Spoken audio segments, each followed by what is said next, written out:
Routes bloquées, voitures noyées, arbres arrachés par la violence du vent et intérieur des maisons inondées par des crues hors normes.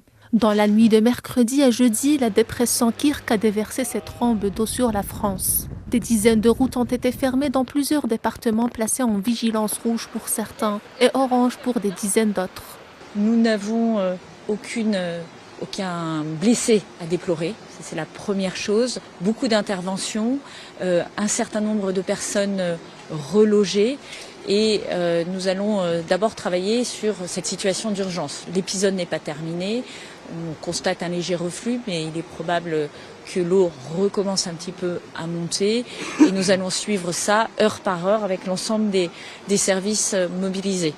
Même si les fortes pluies associées à la dépression Kirk commencent progressivement à s'affaiblir, le risque de débordement des rivières reste immense.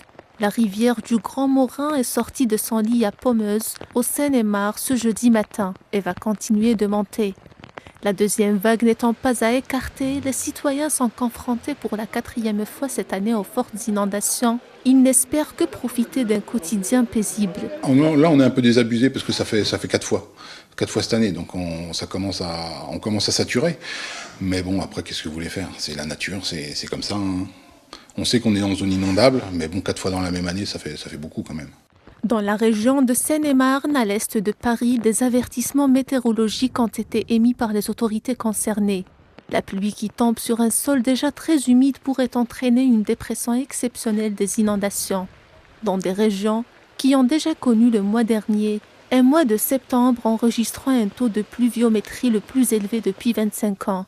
À cette heure, les dégâts ne sont que matériels, aucun blessé.